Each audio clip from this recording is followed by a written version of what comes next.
Hello दोस्तों, स्वागत है आप सभी के अपने चैनल आर के एक्सपर्ट क्लासेस पर। तो कैसे हैं आप सभी और आप लोग का स्टडी कैसे चल रहा है, कमेंट में ज़रूर बताइएगा। तो आज हम लोग पढ़ने वाले हैं मैट्रिक बोर्ड एग्जाम 2024 के लिए। 2024 परीक्षा के लिए मैथ के कुछ वैसे महत्वपूर्ण ऑब्जेक्टिव क्वेश्चन जो 2024 के परीक्षा में पूछा जाएगा। तो आप लोग से रिक्वेस्ट है कि आप लोग क्लास में अंत तक बने रहिएगा और मैथ है, मैथ का कॉन्सेप्ट ध्यान से समझिएगा। पूरा हम 100% समझाने का कोशिश करेंगे, आप लोग समझिएगा। और चैनल पर नए हैं तो चैनल को सब्सक्राइब कर लीजिए ताकि आने वाले नेक्स्ट क्लास आपके पास जरूर पहुंचे। तो पहला नंबर क्वेश्चन है, यदि 3a बराबर 90 डिग्री है तो cos a का वैल्यू क्या होगा। 3 थीटा बराबर दिया है 90 डिग्री, तो cos थीटा का वैल्यू क्या होगा। सिंपल है, यहाँ पर लिखेंगे थीटा बराबर यानी a बराबर 90 डिग्री और बट्टा में यहाँ पर 3 आ जाएगा, गुना में है तो भागा में आएगा, कटाएंगे तो यहाँ पर क्या हो जाएगा, तो 30 डिग्री हो जाएगा। a का मान 30 डिग्री आया तो cos a का मान पूछा है तो यहाँ पर हो जाएगा cos, और a की जगह पर 30 डिग्री रखेंगे तो cos 30 डिग्री का मान होता है √3/2। ऑप्शन नंबर ए में दिया है, ऑप्शन नंबर ए बिल्कुल राइट आंसर हो जाएगा। फार्मूला याद रखिएगा और व्हाट्सएप ग्रुप में जुड़ जाइएगा, क्लास खत्म होने के बाद नंबर दे देंगे। 2 नंबर क्वेश्चन है कि tan 50 डिग्री माइनस में cot 40 डिग्री का वैल्यू क्या होगा। तो हम एक को चेंज करेंगे तो इसका आंसर आ जाएगा। तो यहाँ पर लिखेंगे tan 90 डिग्री माइनस थीटा। हम tan थीटा को चेंज करते हैं, दोनों को चेंज नहीं करेंगे, या तो cot थीटा को चेंज करेंगे या tan थीटा को। तो हमने tan थीटा को चेंज किया है तो यहाँ पर tan 90 डिग्री माइनस थीटा का जब पर 50 है तो 50 हो जाएगा, और यहाँ पर माइनस cot 40 है तो यहाँ पर cot 40 हो जाएगा। यहाँ पर देखिए tan 90 degree minus theta formula होता है cot थीटा होता है, तो यहाँ पर हो जाएगा cot, और 90 में से 50 घटाएंगे तो 40 हो जाएगा, और माइनस में यहाँ पर cot 40 है तो यहाँ पर क्या हो जाएगा, cot 40 हो जाएगा। cot 40 में से cot 40 घटाएंगे तो 0 हो जाएगा। ऑप्शन में नहीं दिया, इसका राइट आंसर 0 होगा जो कि ऑप्शन में नहीं दिया है। चलिए नेक्स्ट क्वेश्चन देखते हैं। 3 नंबर क्वेश्चन है कि 2 परिमेय संख्या के बीच अधिकतम कितनी परिमेय संख्या हो सकती हैं। वास्तविक संख्या हम चैप्टर पढ़ा दिए हैं, उसी में के ये क्वेश्चन पूछा गया है। तो 2 परिमेय संख्याओं के बीच अधिकतम अनंत परिमेय संख्या हो सकती हैं, याद रखिएगा। ऑप्शन नंबर ए बिल्कुल राइट आंसर हो जाएगा। नेक्स्ट क्वेश्चन पूछा गया है कि द्विघात बहुपद के शून्यकों की संख्या होती है। द्विघात बहुपद भी हम पढ़ा दिया है। द्विघात बहुपद के शून्यकों की संख्या 2 होती है। रैखिक बहुपद पूछेगा तो 1 होता है, त्रिघात बहुपद पूछेगा तो 3 होता है, तो द्विघात पूछा है तो 2 हो जाएगा जो ऑप्शन नंबर बी में दिया है। चलिए नेक्स्ट क्वेश्चन पूछा गया है 5 नंबर क्वेश्चन है, निम्न में से कौन परिमेय संख्या है। इनमें से कौन परिमेय संख्या है। तो जो पहला नंबर चैप्टर हम पढ़ाए हैं उसी में के ये क्वेश्चन है। तो परिमेय संख्या किसे कहते हैं, जिसे हम p/q के रूप में लिख सकते हैं। तो √3 का वर्गमूल होता नहीं है तो इसे हम p/q के रूप में नहीं लिख सकते हैं, तो यह एक अपरिमेय संख्या है। √6 भी एक अपरिमेय संख्या है, लेकिन √25 का वर्गमूल 5 निकलेगा तो रूट से बाहर हो जाएगा, और 5 को हम p/q के रूप में लिख सकते हैं। तो √25 एक परिमेय संख्या है जो कि ऑप्शन नंबर यहाँ पर सी में दिया है। चलिए नेक्स्ट क्वेश्चन देखते हैं। 6 नंबर क्वेश्चन है, रैखिक बहुपद की शून्य की संख्या होती है। रैखिक बहुपद की शून्य की संख्या कितनी होती है। तो रैखिक बहुपद पूछा है तो 1 होगा, द्विघात बहुपद पूछेगा तो 2 होगा, त्रिघात बहुपद पूछेगा तो 3 होगा। सिंपल है। नेक्स्ट क्वेश्चन है, समानांतर श्रेणी 4, 8, 6, 12 का सार अंतर क्या होगा। देखिए हम अभी इजी क्वेश्चन आप लोग को बता रहे हैं क्योंकि अभी शुरुआत है। जैसे ही आप लोग समझते चलिएगा हम कुछ हार्ड भी क्वेश्चन लेकर आएंगे, लेकिन एग्जाम में हार्ड नहीं पूछता है, याद रखिएगा। तो समानांतर श्रेणी यानी एपी दिया है, 4, 8, 6, 12 का सार अंतर क्या होगा।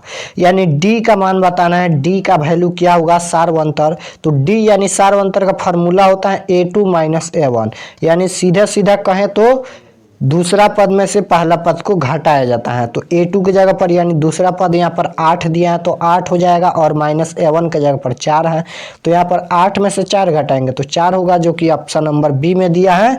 ऑप्शन नंबर बी बिल्कुल राइट आंसर हो जाएगा। नेक्स्ट क्वेश्चन है, y अक्ष का समीकरण क्या होगा।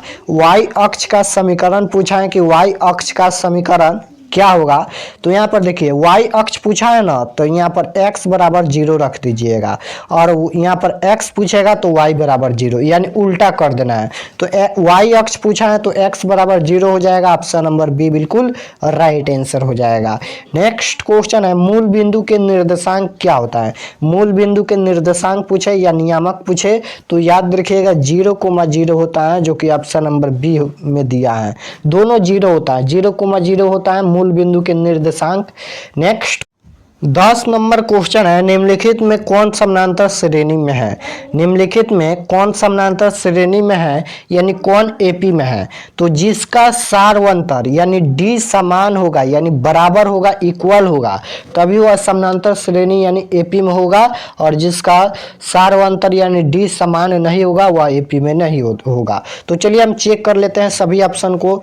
तो यहाँ पर देखिए 5 में से 6 घटाएंगे तो क्या होगा, तो -1 होगा। 8 में से यहाँ पर 5 घटाएंगे तो यहाँ पर 3 हो जाएगा, समान नहीं है, यानी -1 3 आ गया, तो ये तो एपी में होगा नहीं। बी ऑप्शन देख लीजिए, 8 में से 4 घटाएंगे तो 4 होगा, 12 में से 8 घटाएंगे 4 होगा, 16 में से यहाँ पर 12 घटाएंगे तो 4 होगा। तो देखिए इसका सारवंतर समान है, यानी डी समान है, 4 4 4 आ रहा है, तो यह एक एपी में है, ऑप्शन नंबर बी बिल्कुल राइट आंसर हो जाएगा। नेक्स्ट क्वेश्चन है, बिंदु दिया है -6, -7 का कोटि क्या होगा। कोटि बताना है तो सिंपल है, देखिए ये होता है x अक्ष और ये होता है y अक्ष, ये x होता है और ये y होता है। तो जो x होता है उसे हम भुज कहते हैं, और जो y होता है उसे हम कोटि कहते हैं। तो कोटि कौन होगा, तो -7 होगा, पहला तो भुज होगा और दूसरा कोटि होता है, तो -7 इसका राइट आंसर हो जाएगा, ऑप्शन नंबर डी बिल्कुल राइट आंसर हो जाएगा। अगर भुज पूछेगा तो पहला होता है और कोटि पूछेगा तो दूसरा होता है। चलिए नेक्स्ट क्वेश्चन है, बिंदु दिया है 2,3 की दूरी मूल बिंदु से कितनी होगी। मूल बिंदु का फॉर्मूला होता है x² + y², यानी दोनों को स्क्वायर कर दीजिए, जोड़ दीजिए।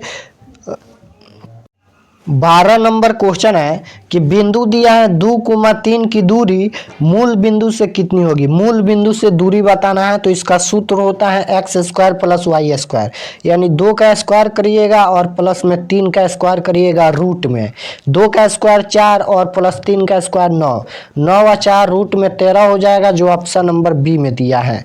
चलिए नेक्स्ट क्वेश्चन है, बिंदु दिया है 4,8 किस पाद में स्थित है। तो यहाँ पर देखिए ग्राफ ध्यान से समझिएगा, जो कि हम पहले क्लास में भी यह ग्राफ बता दिया है। पहला पाद में होता है प्लस, और दूसरा पाद में क्या होता है तो -, तीसरा पाद में क्या होता है तो माइनस, चौथा पाद में क्या होता है प्लस, तो हमें संख्या से मतलब नहीं है, बस हमें माइनस प्लस देखना है, किसमें माइनस है किसमें प्लस है। तो देखिए दोनों में प्लस छुपा है, आप जानते हैं कि कोई भी संख्या में प्लस छुपा रहता है, तो दोनों में प्लस है, तो प्लस प्लस किसमें है तो पहला पाद में है, यानी प्रथम पाद में है, जो ऑप्शन नंबर ए में दिया है। नेक्स्ट क्वेश्चन देखिए 14 नंबर है, sin 60 डिग्री का वैल्यू क्या होता है। तो sin 60 डिग्री का मान √3/2 होता है, ऑप्शन नंबर ए बिल्कुल राइट आंसर हो जाएगा। नेक्स्ट क्वेश्चन है, बिंदु दिया है -4, -6 किस पाद में स्थित है। तो देखिए दोनों में माइनस माइनस है, तो अभी हम ग्राफ बताए हैं, तो माइनस माइनस दोनों में किस में होता है तो तृतीय पाद में होता है, ऑप्शन नंबर सी बिल्कुल राइट आंसर हो जाएगा। चलिए नेक्स्ट क्वेश्चन है कि वृत्त की सबसे बड़ी जीवा होती है। वृत्त की सबसे बड़ी जीवा क्या होती है, तो वृत्त की सबसे बड़ी जीवा व्यास होती है, ऑप्शन नंबर बी बिल्कुल राइट आंसर हो जाएगा। नेक्स्ट क्वेश्चन है कि निम्न में कौन सा tan 45 डिग्री के बराबर है। tan 45 डिग्री के बराबर कौन है, यानी tan 45 डिग्री का मान 1 होता है, तो sin 60 डिग्री का मान कितना होता है तो √3/2 होता है, तो बराबर नहीं है, तो ऑप्शन नंबर ए गलत है। बी ऑप्शन है cos 30 डिग्री, इसका मान भी √3/2 होता है, ये भी ऑप्शन गलत है, क्योंकि 1 के बराबर होना चाहिए, और cot 45 डिग्री का मान 1 होता है, तो देखिए यहाँ पर बराबर है, तो ऑप्शन नंबर सी बिल्कुल राइट आंसर हो जाएगा। चलिए नेक्स्ट क्वेश्चन है 18 नंबर, अर्धवृत्त का कोण होता है। अर्धवृत्त का कोण कितना डिग्री का होता है, तो याद रखिएगा अर्धवृत्त का कोण 180 डिग्री का होता है, जो कि ऑप्शन नंबर सी में दिया है, और पूरा वृत्त का कोण 360 डिग्री का होता है। नेक्स्ट क्वेश्चन है 19 नंबर, दो वृत्त के क्षेत्रफल का अनुपात 4:1 है तो उसकी त्रिज्याओं का अनुपात क्या होगा। तो हम बताए थे कि त्रिज्या का अनुपात पूछेगा तो रूट लगा दीजिएगा, 4 है और अनुपात 1 है, और क्षेत्रफल का अनुपात पूछेगा तो स्क्वायर कर दीजिएगा, लेकिन यहाँ पर त्रिज्या का अनुपात पूछा है तो रूट लगा देंगे। तो 4 का वर्गमूल 2 होता है, अनुपात 1 का वर्गमूल 1 होता है, तो 2:1 हो जाएगा जो ऑप्शन नंबर ए में दिया है। नेक्स्ट क्वेश्चन 20 नंबर है कि बहुलक है। बहुलक क्या है? ये ऑप्शन है कम से कम बारंबारता का मान, ये गलत है। बी ऑप्शन देखिए मध्यतम मान, ये भी ऑप्शन गलत है। सी ऑप्शन है अधिकतम बारंबारता का मान। हाँ, option number C right answer होगा, क्योंकि बहुलक कौन होता है? जो संख्या बार बार रिपीट हुआ है वही तो बहुलक होता है, यानी अधिकतम बारंबारता का मान बहुलक होता है। तो ऑप्शन नंबर सी बिल्कुल राइट आंसर हो जाएगा। तो हम यहाँ पर 20 ऑब्जेक्टिव क्वेश्चन बता दिए हैं। आप लोग कमेंट में जरूर बताना कि यह क्लास कैसा लगा, और कमेंट में बताइएगा कि क्या यह सभी ऑब्जेक्टिव क्वेश्चन आप लोग को समझ आया कि नहीं। अगर समझ नहीं आया तो आप लोग कमेंट में ज़रूर बताइएगा, फिर से बताने का कोशिश करेंगे। और आप लोग कमेंट में ज़रूर बताना कि यह क्लास कैसा लगा। और अगर आप लोग व्हाट्सएप ग्रुप में नहीं जुड़े हैं तो यहाँ पर नंबर देते हैं 82 92 92 96 27। इस पर आप लोग को एसएमएस करना है। सभी का पीडीएफ नोट्स इसी व्हाट्सएप ग्रुप में दिया जाता है, तो आप लोग व्हाट्सएप से मैसेज कीजिएगा।